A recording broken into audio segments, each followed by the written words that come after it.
if you can't kind of go to the uncomfortable edge of something, you're not going to really bring change. And of course, we don't want it to be so uncomfortable that it's unsafe. So learning how to be with someone and have them have one foot planted firmly in the present, in their adult self, and be able to go back and perhaps work with a childhood memory where there's trauma and help them facilitate that process of doing that is really important. Here we go. Hello and welcome to the Focusing Way podcast. I'm your host, Davide Battistella. Find the Focusing Way on Apple Podcasts, Spotify, and our website, thefocusingway.com.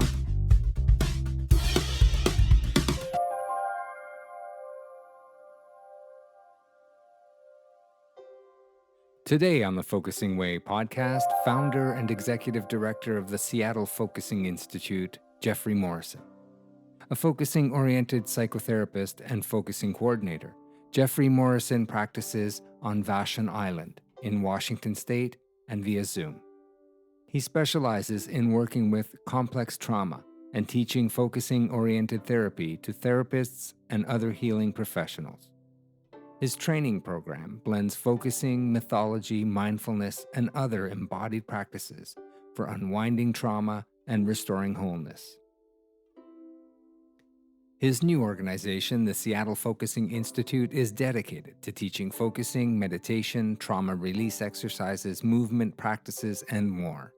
These practices for change are designed to transform our stuck patterns of living. And joining me now is Jeffery Morrison. Jeffery, welcome to the Focusing Way podcast. Thank you very much, David, for having me. Yeah, I'm very excited about our conversation today. And just to begin, I wanted to ask you about some of what you've experienced and what you've seen as a therapist when you began to add focusing to your work with patients and clients. That's a great question.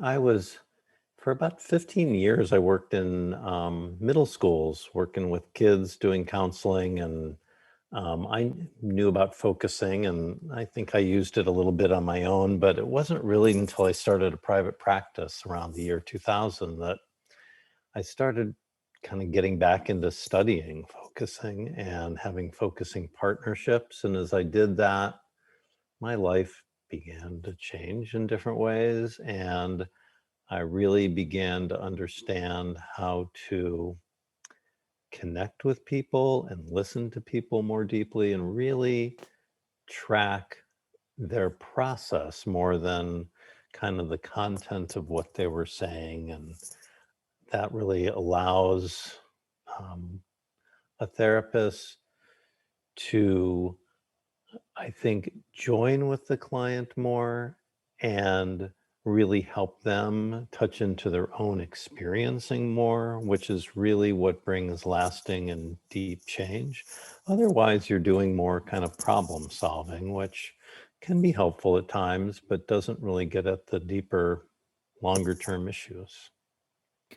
Did you find that bringing focusing into the practice, like was it immediate, the shifts you started to see? Or as you became a better listener, what did that do for you as a therapist? Yeah, I think it's gradual. I think it's both as the therapist changes, that has an influence on who I work with and the way I work with people, that I'm better able to both listen to them and myself at the same time, and the interaction between us. And that's something that develops, and I think, is still developing. It takes years to really master one's craft. And I would say over time, I got better at really being able to find ways to bring focusing in uniquely with each client. So it wasn't something where I would say, well, David, now we're going to do focusing and I'm going to show you focusing and focusing is going to change your life. I would I would just listen for a little spot, a little doorway, and offer an invitation that might help you kind of pause and settle into something you're talking about. And as you connect more deeply with that, you begin to realize, like, oh, there's a way of really unwinding and listening to yourself that brings change. And you can feel that in your body. And the more you have experiences like that, the more you trust that, the more you recognize the value and are kind of willing to go there. So, especially when I work with therapists that are just learning focusing, of course, they want to say, well, how do I bring this into therapy? And how do I do this? And how do I work with that person? And the answer is always, well, it depends. Like, how do you particularly bring it into working with that particular client? Mm. And so I do have I've learned many stories or created many different narratives, but it has to uniquely fit with the person I'm sitting with. Hmm. Yeah.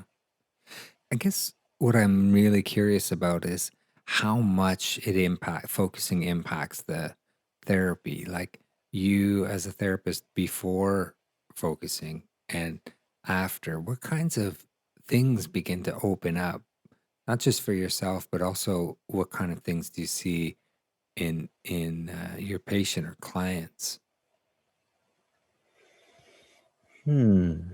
So I think it was really helpful to have more training after I was first certified in working with trauma. And because trauma is kind of it's kind of working with trauma is kind of like going off road. There aren't many sort of clear pathways and markers, and you really have to build a trusting relationship with the client and know how to kind of dip in and out of trauma spots.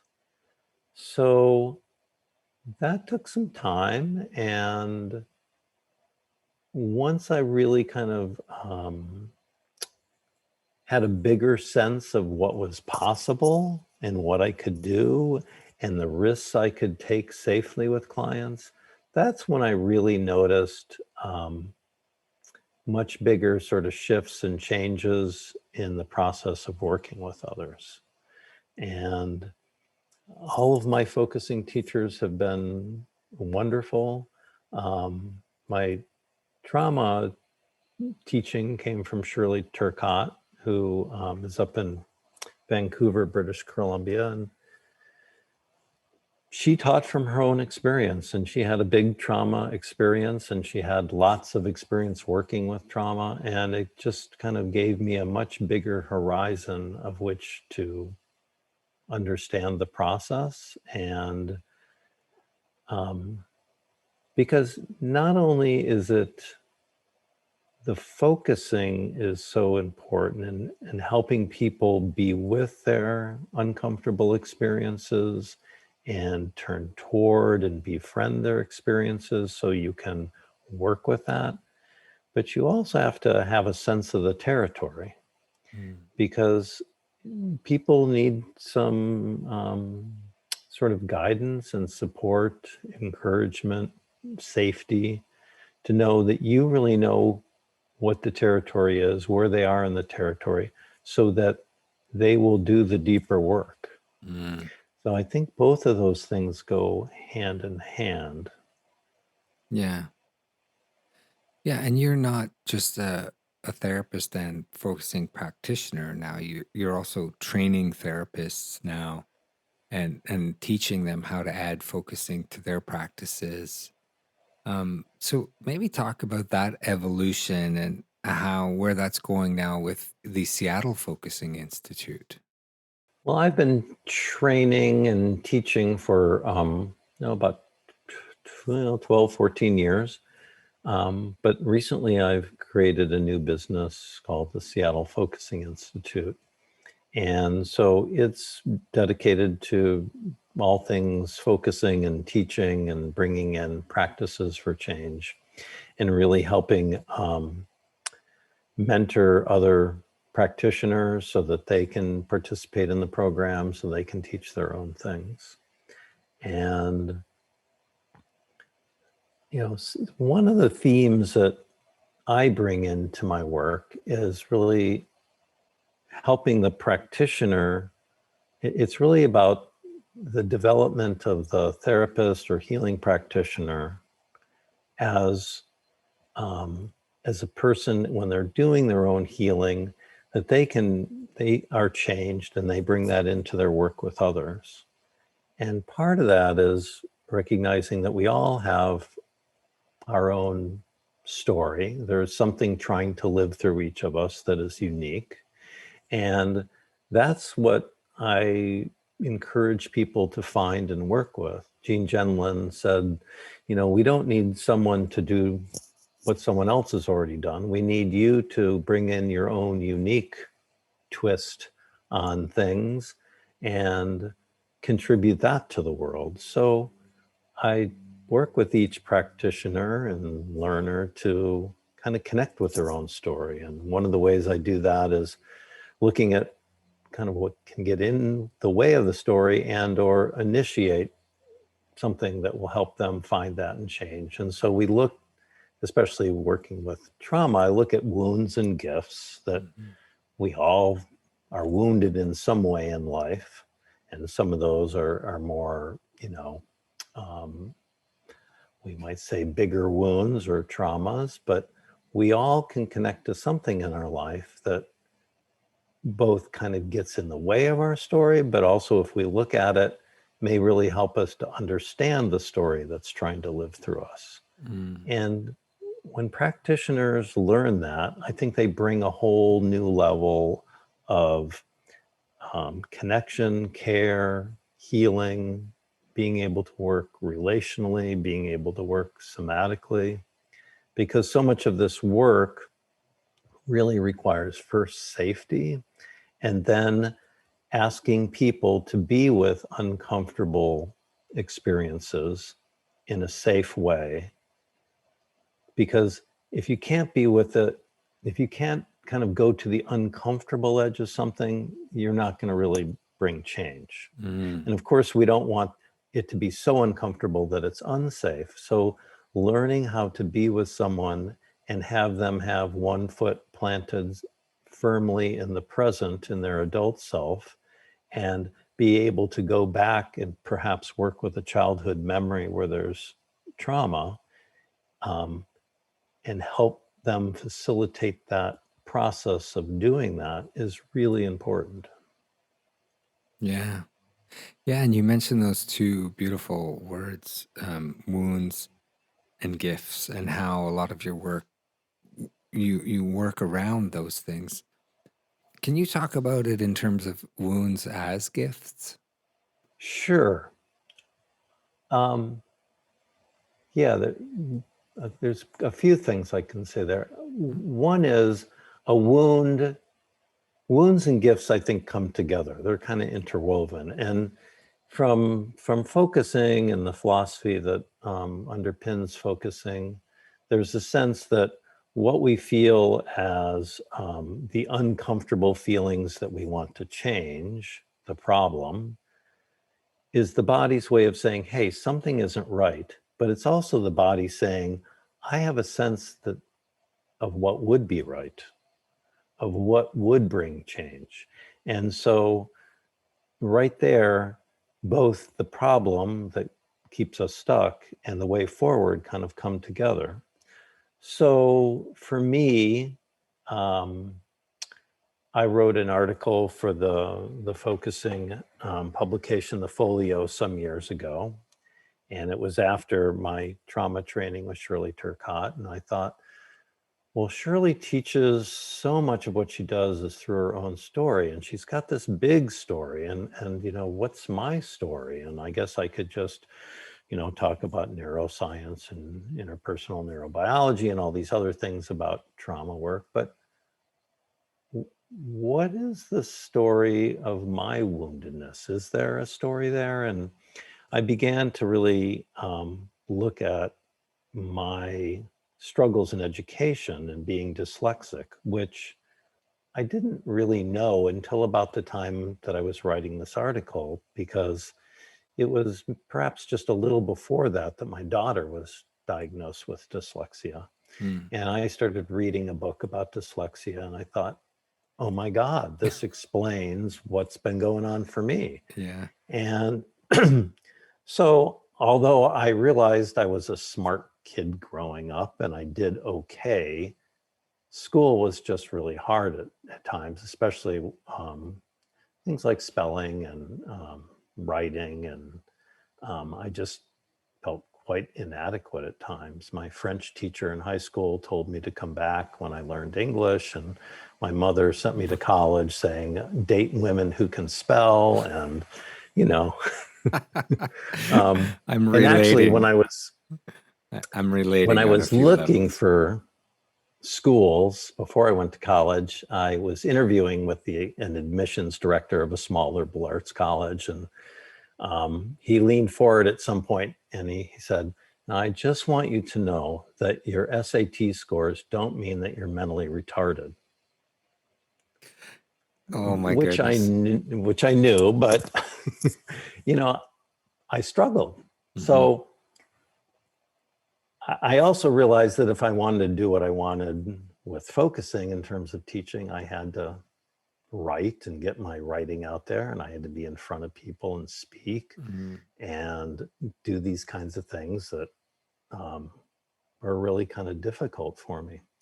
So in writing that paper, it helped me realize that, oh, this really did alter my life. It changed how I thought about myself and how I felt about myself and what I felt I was capable of. And as I worked with that in a focusing kind of way, I got much more comfortable with those things. I got much more comfortable with younger aspects of myself that wanted to turn away from being in front of people or teaching, or got very dysregulated when I tried to take a bigger step forward.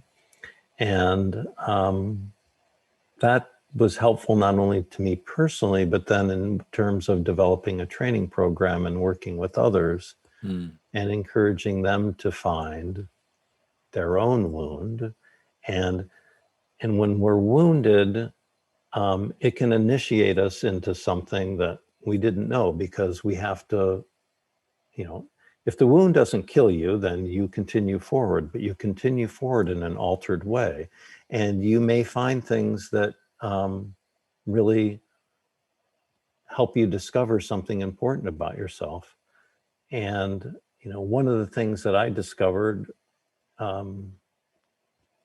was just my stick-to-itiveness, my ability to really persevere with a difficult task where I know it would take me much longer than someone else maybe to write something or do something, but I could really persist with it. Mm-hmm. So sometimes it's a strength or something that we use to get through the difficulty that is the gift.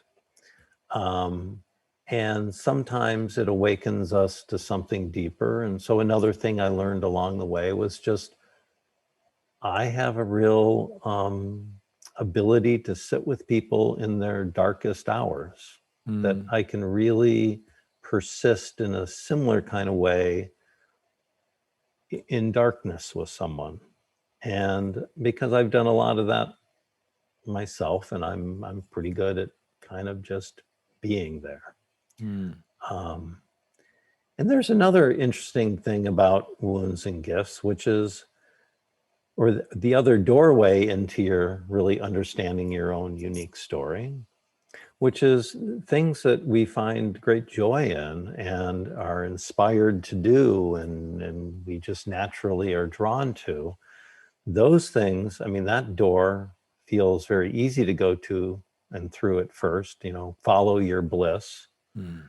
But when we actually do that, and it calls on us to be bigger and more spacious and hold a bigger space to really embody and hold that bigger thing that life calls us to do, that can scare the shit out of us. Mm-hmm. And, that's when we say, well, that's a really interesting thing, but maybe not today. Or, I'll get to that later. Or it would be nice to do, but I can't because of these reasons. And it brings up some of the same dysregulating sort of qualities in our body and experiencing, like trauma does. And to be able to work with those so that we can be our biggest self is really important. So I think gifts can come out of both of those kinds of experiences. I came across this really lovely couple of sentences on your website, Seattle Focusing, and I'll just read them back to you. Trauma is not something to overcome. It's something that initiates us to a deeper experience of self and connection to others. Focusing offers us therapeutic and contemplative practice for both self-healing and working with others. Hey, I like that. Can you talk about that? I like it too. Yeah. I mean, one way of looking at trauma is something that shouldn't have happened, did, and it can cause big problems in someone's life. And I think in the mental health field, there's a lot of attention to the symptoms and helping people alleviate symptoms, which has benefits. But I think there's a much deeper understanding and change process where if we look at the effects of trauma, I mean, there's what happens, but it's really how that affects the individual and how they carry that trauma, how they begin to believe what they're capable of or not capable of, that they feel perhaps broken, fragmented. And so that can be a crisis. And it also can be an opportunity to really peel back different layers of experience and understanding and an initiation into a much deeper sense of who they are as a person. And that's where I think, helping them look at what got them through the trauma, helping them see that they do have resources, that they do have gifts, that they do have things that bring them joy is really important. So it's kind of that shift from post-traumatic stress disorder to post-traumatic growth. And it's really more of a growth and eventually a wellness model, I think. Yeah. Yeah, it's a really beautiful way of looking at it, and a wellness model. I really like that idea and that approach. Those words are actually, just as I take them in, it makes me want to build wellness models everywhere because it seems like there's so much dysfunction in some of the systems we've set up. Yeah, so what I wanted to just get into now is, because you're teaching focusing, so why do you feel it's important to teach professional therapists how to integrate focusing into their practices? So I think when a client comes into the office, someone that maybe isn't, real savvy with therapy, and they're able to say, this is, I'm suffering in this way, and, this is what I know about the problem, and this is what I feel about the problem, and it's your job, therapist, to make it go away. And, my refrain is, actually, what you want to get rid of is really a doorway into your experience. And yeah, you can tell me some things about your your issue and how you feel about it, but those kind of go round and round and don't get you someplace different. And so, Genlin kind of talked about this at the beginning of his FOT book, Focusing Oriented Therapy, and the experiential process, that those are common dead ends in therapy when we just talk about the story and we talk about the feelings that the story has, because those are fairly clear and distinct. How do we help people be with themselves in a way where something new comes? And there's a lot of research and a lot of talk and a lot of teaching going on out there about somatic approaches, somatic experiencing. Peter Levine, who learned some of what he does from Eugene Genlin. There's other methodologies that I think have been influenced by Genlin's work, because it's an experiencing process. And this is what Genlin discovered in the research, was that people that got better in a year of psychotherapy could be found in the first few sessions of their year of therapy. And it was really how they were already sort of talking about their problem or being with their problem. They would become kind of less articulate and kind of struggled to find the right words to describe something. They would actually take the time to do that. And that's where something new begins to come. And if we can't help people pay attention to their whole being, their whole body, and work with what the body knows or the body's wisdom, then we're missing a whole lot of what's going on.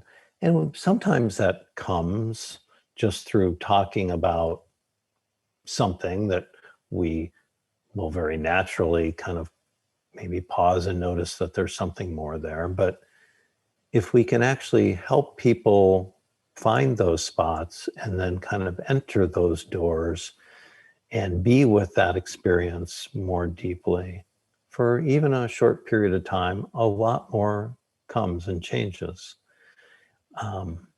It also helps, I think, a lot with working sort of through a person's whole history. I call it sort of time traveling, that if you can enter the somatic experience of something in the present, you can often use that to trace back, well, when did that begin in your life? How far back does that go? And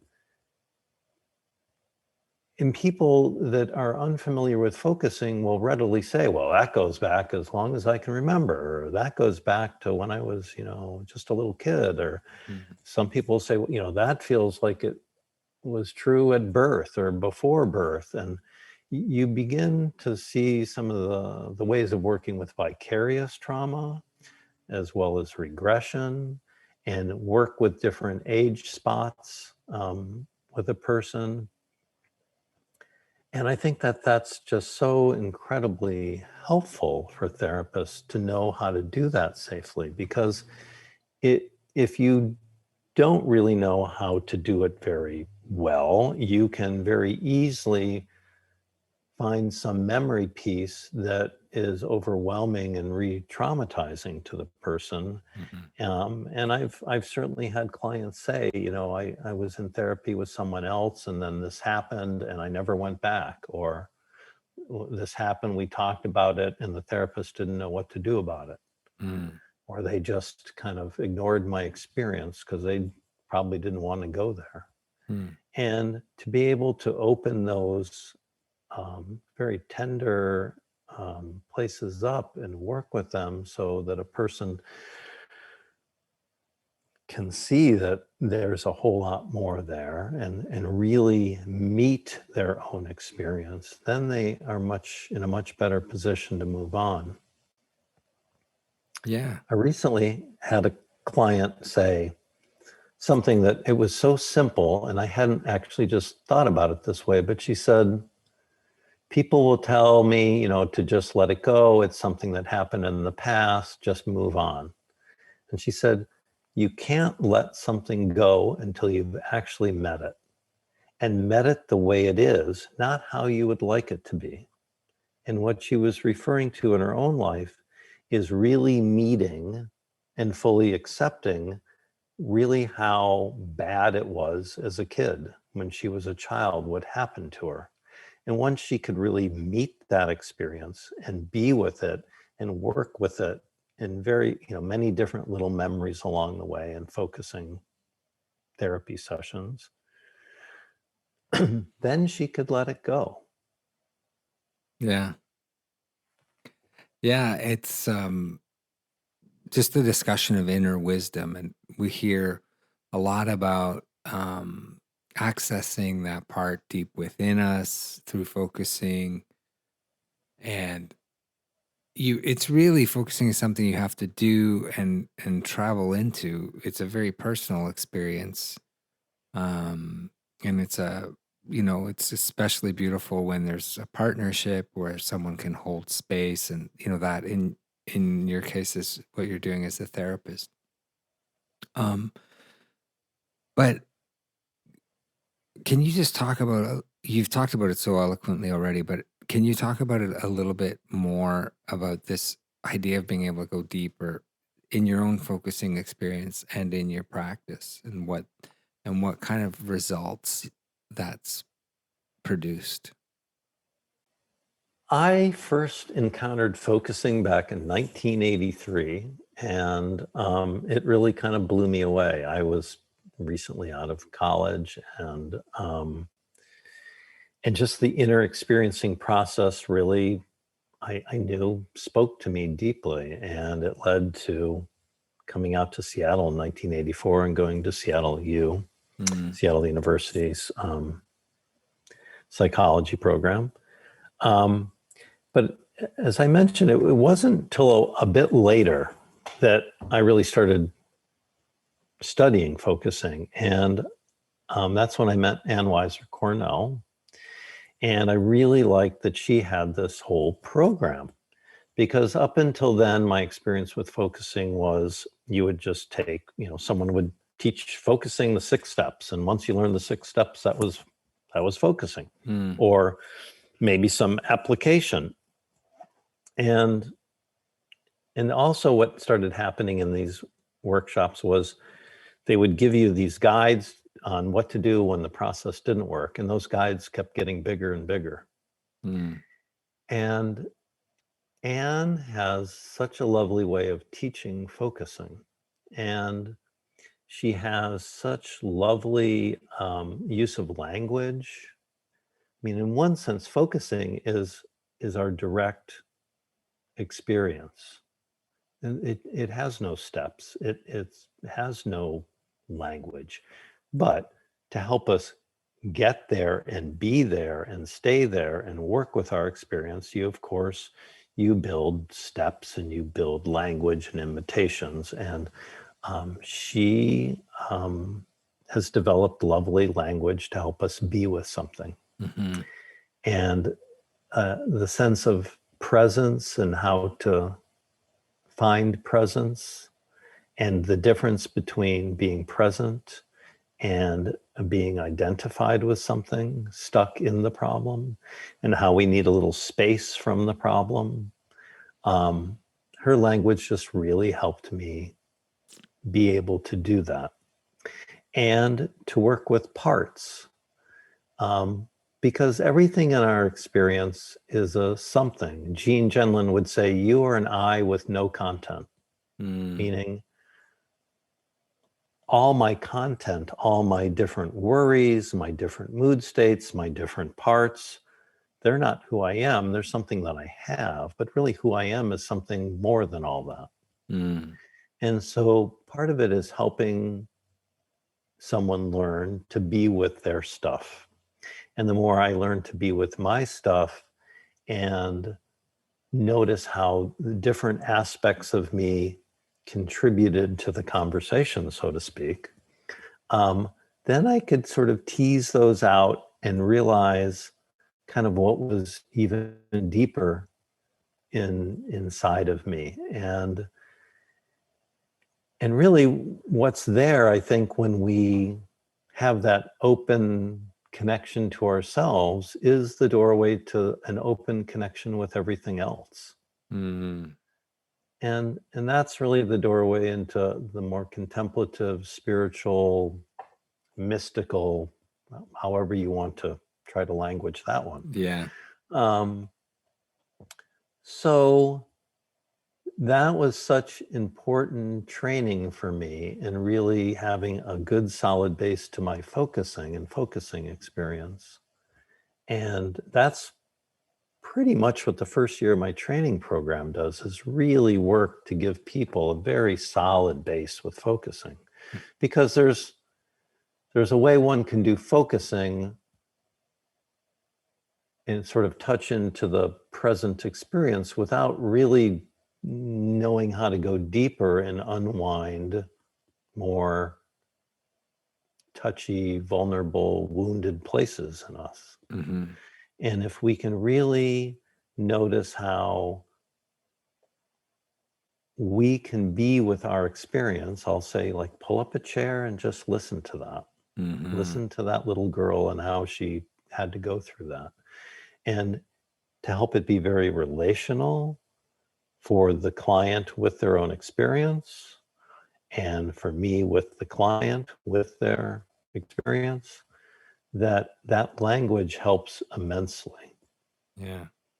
Yeah, I totally agree. And Anne's background as a linguist brought a kind of a framework and this the language that allows for deeper listening, and also just the being so tuned into just the right word and just the right thing at the right moment. And her work with Barbara, developing that over the years, is really, really gorgeous.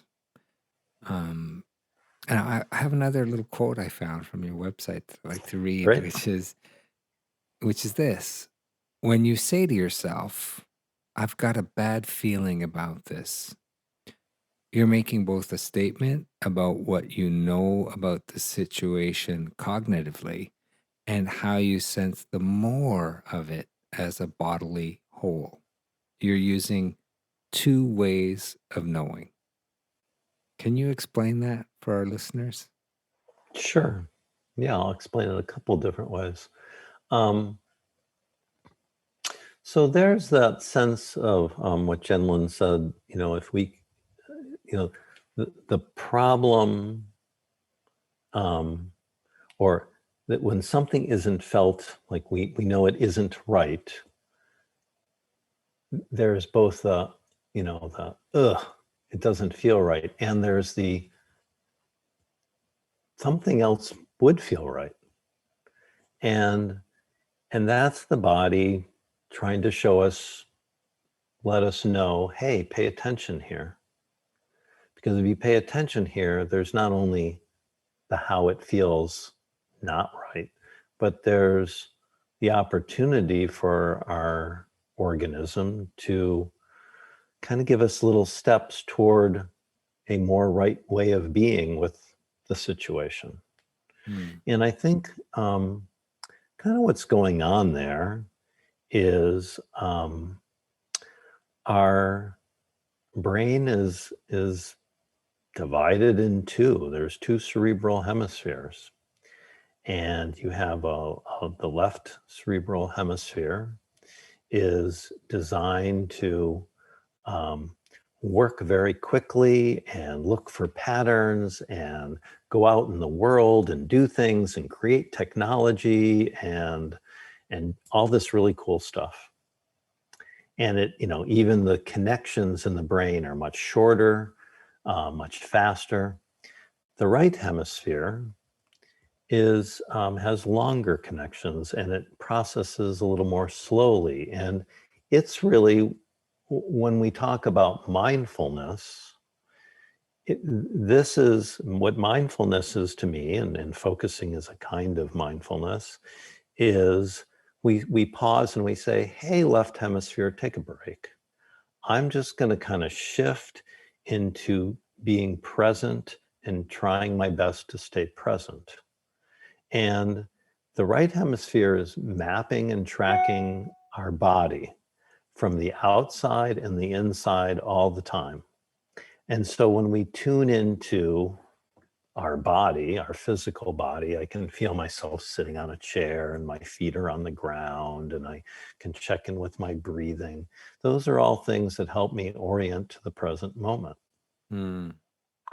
And I do that when I meditate, and I do that when I begin focusing session. Where focusing is a little different than meditation is meditation, we're just aware of kind of what's coming up for us. And we kind of come back to the present moment by following our breath. So I may notice I'm spacing out, or I'm thinking, or I have feelings, and I'll go, oh, there I go. Gently come back to my breathing. Mm. In focusing, we get curious about what's there. We get curious about the situation because there's something more to know there. Mm. And so when you notice something isn't quite right, you maybe don't cognitively have what would be right, but there's perhaps a little pause that can be there and a turning toward that more right hemisphere way of experiencing, which if I give myself a moment, maybe 15 seconds or a half a minute, I can kind of sense, what is that? How does that feel? What am I noticing that doesn't feel right? And that's where kind of that raw experiencing, that somatic awareness begins to bubble up. And it comes as something that is felt, but it's not so clear. It has a certain feel to it, but it's not explicitly known. It's more implicitly known. And as we sit with it, that's where this lovely crossing over to the left hemisphere happens with symbols. And symbols are words, language, metaphor, gesture, all those kinds of ways of bringing raw, unclear experience into focusing. Thus, the word focusing Mm. as a process of shifting something from the felt, unclear, holistically felt to the more explicit knowing, and then being able to do something with that knowing, take action steps, have little steps for change, have a sense of a life forward direction that we can kind of work with. It's lovely. It's a lovely description, and I'm really appreciating the clarity with which you presented that. And Thank you. I'm just, a lot of what you're describing is kind of like, as I was listening, it's kind of like an inner landscape. And you live in a part of the world that has a very specific landscape. I've been to that part of the world, and Mhm. it, in Washington State, northern Washington State. Um, and I kind of see focusing as a way of accessing our inner landscapes. Could you talk a little bit about how focusing really is part of our nature? Hmm. That's a great question, how focusing is part of our nature. Well, there's many beautiful places where I live. I live on an island, and it's beautiful right here, but I love going out to the Pacific coast and the waves and the sea stacks and all the marine life and the beach. And, it's my happy place. And when I walk on that beach barefoot, I feel part of the environment. I mean, I know my body carries salt water, and there's salt water all around, and I I really feel at one with it. Um, and I think, when you first learn focusing, you a lot of time and attention goes into, am I doing it right? That focusing feels like this thing you're learning, which is a method, and it's not integrated into the rest of your life to begin with. But once you really learn focusing and get it in your bones, so to speak, it's it doesn't take much to just kind of shift consciousness to that more embodied way of being, to the right hemisphere, just enjoying body sensation and realizing that um, our living process has so much in common with all other kinds of living process. Um, that Genlin would say we have plant body process and animal body process. And, you know, um, in the winter when people are talking about struggling, I mean, one obvious thing is just to say, hey, we're animals. What are Mm. your cats and dogs doing this time of year? Well, they're curled up and sleeping. Well, I think our animal body wants to curl up and sleep a little more and be warm and cozy. And so, and then I think those outer landscapes are ways of also understanding the inner landscape, and they provide such lovely metaphors. Mhm. One of the simplest little introductions I do with folks is, um, just kind of help them. Maybe they don't know anything about focusing. I'm giving an introductory talk, and I'll just say, kind of close your eyes, and I guide them inside, and I say, how would you describe yourself today as a weather report? Mm. And it's amazing how people who know nothing about focusing will have this detailed, rich weather report. I mean, how did they come up with that? You Mm. know? Because probably if I said, "How are you?" they would say fine. And I could say, we'll say something more. Well, boy, it was kind of stressful driving here. But the weather report is a metaphor, and it has an environment, and it has a sense of weather and light and wind and perhaps rain and other things. And so I think we are creatures that come from the earth, and we carry that kind of living with us, and we can touch into that if we take the time and really pay attention to our own bodily process. Mm. What a lovely way to put it. I had an experience a few years ago. I was making a video for a song called "Dear Shark," and the the song is kind of about the evolution of the shark. And the shark has evolved over 400 million years. And but the line in it that always stuck with me was that this line, "My body is my brain," Mm. where the shark has evolved and is so evolved, is so hypersensitive, is so tuned in its environment that its entire body is its brain. It is a sensory being that is prepared for just about anything and completely aware of its surroundings, and that has been its evolution. And I've often thought focusing is a little bit that way as we start maybe a focusing process, as I describe it, because I was a meditator coming to focusing. A lot of my experience was from the neck up, and Mhm. there was a lot of emptying going on, but it was all from a thought place in me. Mhm. And even though I was a very physical person from an athletic standpoint, and I was doing yoga and all kinds of other things, it wasn't until focusing brought me down into my body that I could really begin to use all of that wisdom that's available for us. Mhm. So I just wanted to sort of add that into um, to what to what you offered, because it really is an experience where our whole body can make a decision. And when we take the time to use the beautiful term "turn toward" our body and that thing that is gnawing at us that we but we just take the time to be with it, we really can have transformational experiences. So I guess I'll just ask you, just to close out, what how are you feeling about starting with the Seattle Focusing Institute and this point where you get to launch, and this is a new venture that's beginning?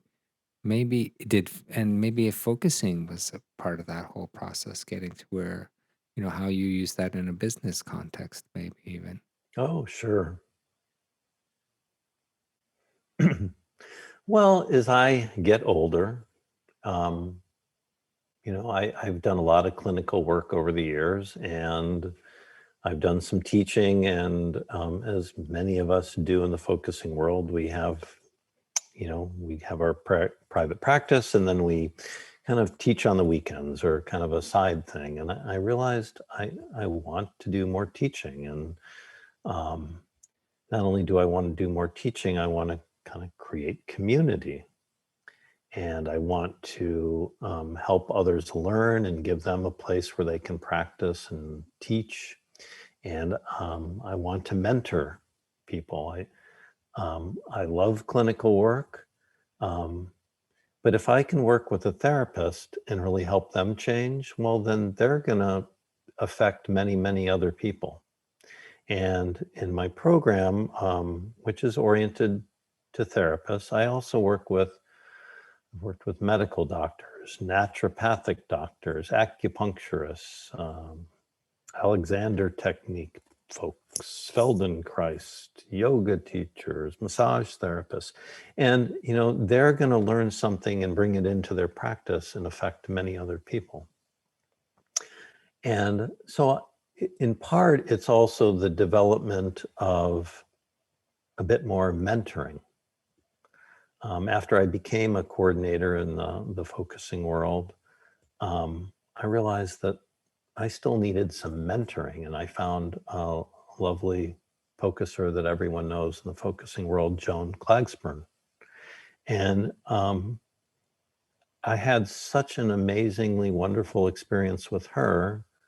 I think she's just, perhaps along with my wife, they're two of the most encouraging people I've ever met in the world.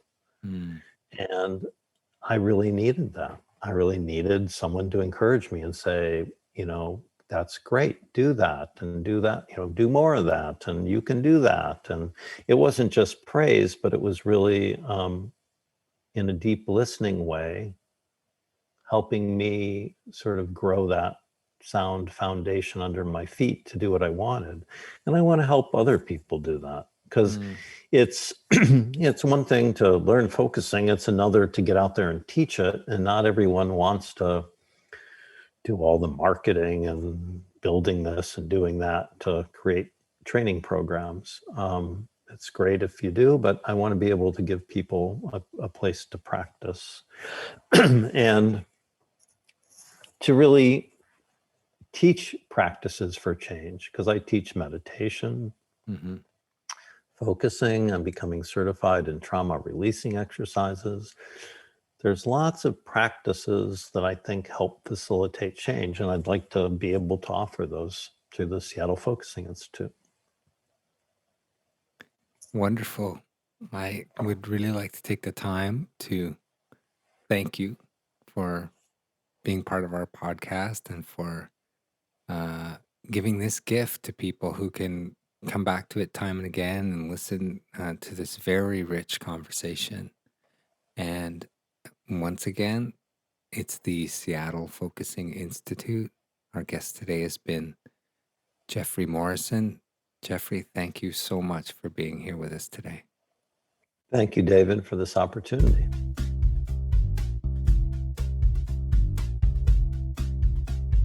Don't forget to subscribe on iTunes, Google Play Music, Spotify, and iHeartRadio. And visit our website at thefocusingway.com.